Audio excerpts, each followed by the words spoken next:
अच्छी तरह से याद रखिए, हम फिर से समझें कि जो मानव हैं इनका लक्ष्य क्या है। जब इनके लक्ष्य की तरफ आइए तो हमेशा हम सोचते हैं कि कुछ चीज़ पढ़ने को मिले, देखने को मिले, कुछ लोग हमारे साथ हों। तो हम सबसे ज़्यादा महत्व किसको देते हैं, किस चीज़ को देखते हैं? हम सबसे ज़्यादा महत्व देते हैं धर्म ग्रंथों का। धर्म ग्रंथ का अर्थ क्या है? जैसे बाइबिल, कुरान, गीता, महाभारत, रामायण, रामचरितमानस, कबीर साहब की वाणी, नानक देव जी का जपजी साहब, गौतम बुद्धा, महावीर स्वामी, महर्षि पतंजलि, इन सब के जो फिलॉसफी है, जो सिद्धांत है, कहीं पढ़ने को मिले, ये हम चाहते हैं। ये आवश्यकता है ये। लेकिन याद रखिए कि जितनी सदग्रंथ हैं, सारे शिष्यों ने अपनी बातों को सिद्ध करने के लिए उसमें अनेक प्रकार के चीज़ों को जोड़ दिया है। कविताओं को लिख लिख करके कबीर के नाम से रामचरितमानस में नई नई चौपाइयों को, दोहों को लिख करके जोड़ दिया है। ऐसे बाइबिल में कुछ चीज़ें हटा लिए हैं, कुछ चीज़ें डाल दिए हैं। कुरान में भी वही है, नानक देव जी की वाणी में भी वही है। तो कहीं पर ये नहीं प्रमाण रहा कि कोई सदग्रंथ पूरी तरह से अपने शुद्धतम रूप में है। इसलिए महातार बाबा ने ये प्लानिंग किया कि सदग्रंथ की रचना हो। तो ये जो 2 सदग्रंथ को हम फिर से याद दिला रहे हैं, ये होली साइंस स्वामी युक्तेश्वर गिरी के द्वारा रचित, और ये है योगी कथामृत, एन ऑटोबायोग्राफी ऑफ योगी। ये जो दोनों किताबें लिखी गई हैं, इसमें पूरा सहयोग महाअवतार बाबा का रहा है।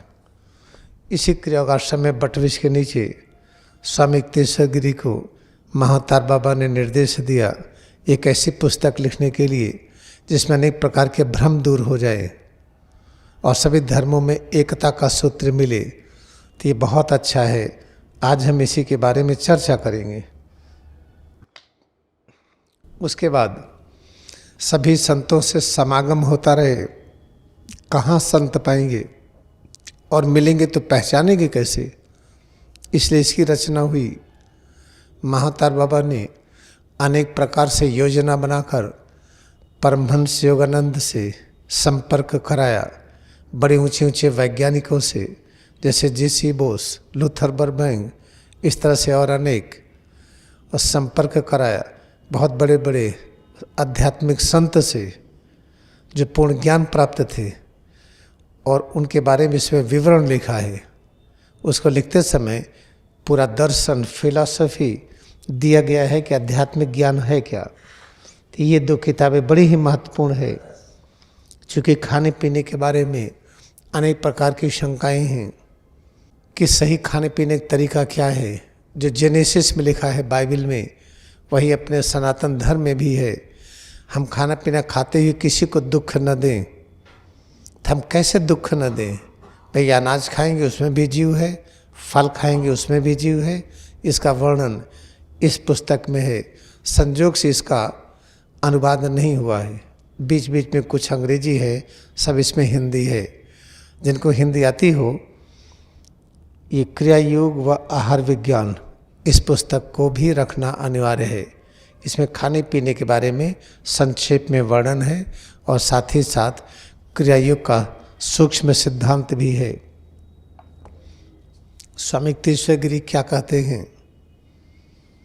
इसी चीज़ को ईसा मसीह ने भी कहा, लहरी महाशय ने भी कहा, कबीर और नानक देव जी ने कहा कि मानव का लक्ष्य ईश्वर के साम्राज्य को खोजना है।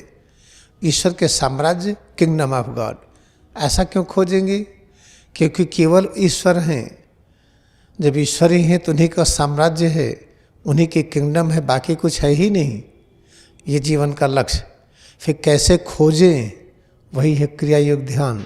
चलो खोजा मैंने, और कैसे देखें कि ईश्वर का साम्राज्य मिल गया? उसके लिए ये कहा जाता है, ये प्रारंभिक अभ्यास है। ईश्वर का साम्राज्य अपने अंदर ही है, तो बाहर क्यों नहीं है? बाहर भी है। जब तक अंदर नहीं पाएंगे बाहर नहीं दिखेगा।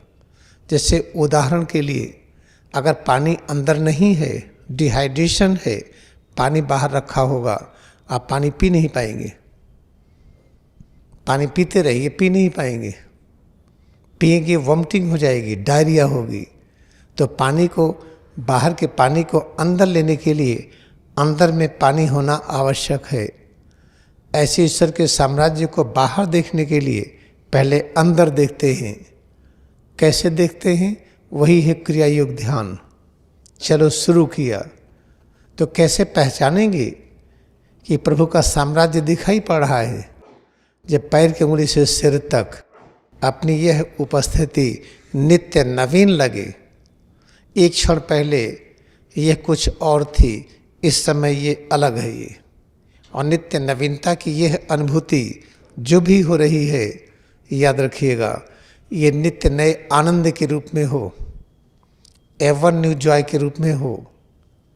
जब एवर न्यू जॉय के रूप में होगा तब समझ लीजिए कि अब हमें परमात्मा के साम्राज्य का दर्शन हो रहा है।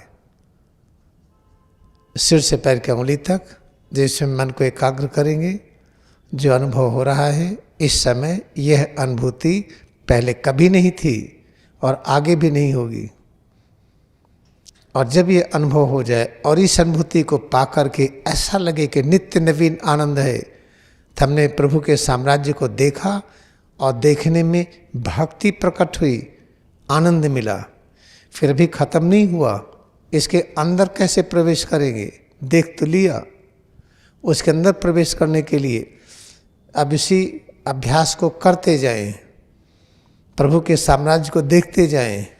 जब विनम्रता बढ़ने लगे, विनम्रता बढ़ने के साथ साथ सिर से पैर की उंगली तक हम जो अनुभव करते हैं, यह अनुभव होने लगे कि परब्रह्म निराकार प्रभु स्वयं सिर के रूप में, चेहरे के रूप में, गले के रूप में, हाथ के रूप में, पीठ, सीना, पेट, दोनों पैर इस रूप में हैं और वही सब रूपों में हैं। इसका जब अभ्यास शुरू हो गया तब हम किंगडम के अंदर प्रभु के साम्राज्य में विचरण कर रहे हैं। फिर उसमें विचरण करते रहिए जब तक हम पूर्ण वयस्क न हो जाए। हम वयस्क कैसे होंगे?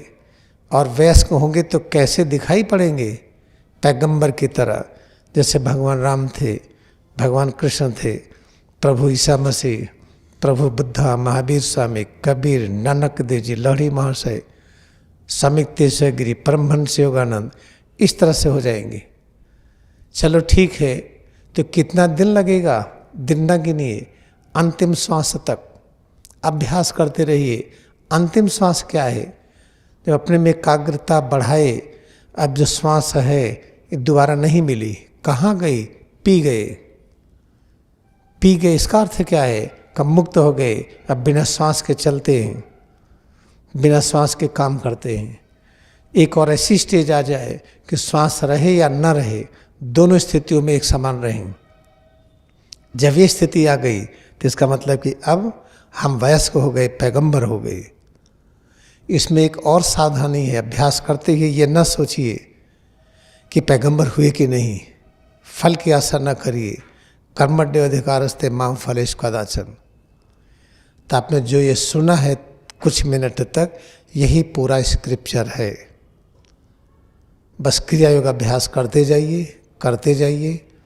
आप देखेंगे कि पूरा का पूरा जीवन उसी तरफ बढ़ने लगता है। फिर इंद्रियों पर, मन पर, बुद्धि पर ऐसा नियंत्रण होता है जैसे किसी को अनंत प्रेम करिए और वो जिसको अनंत प्रेम करिए साथ ही होता है वो। हाँ, जो अनंत प्रेम को पहचान नहीं पा रहा है, अभी बच्चा है वो। जैसे छोटे बच्चे को आप माता पिता अलग कर सकते हैं, बस उनके मन की चीज़ों को देते जाइए। जैसे याद रखिए कि अगर आप प्रेम किसी से करते हैं अनंत, वो आदमी समझ नहीं पाता है, तभी शिष्य रूप में है, बचपना है वो। तो सभी प्रकार की समस्याओं का निदान क्रिया योग ध्यान करके इसका अभ्यास करते रहिए। बिल्कुल कभी छोड़िए मत। Keep on practicing it, never leave it. कल सुबह के हम लाइव टेलीकास्ट में आपको प्रैक्टिस भी देंगे। Tomorrow morning, India morning, I am going to give you live practice also. This is for today, ये आज के लिए। आई बाउ टू ऑल ऑफ यू। हम आप सबको नमन करते हैं।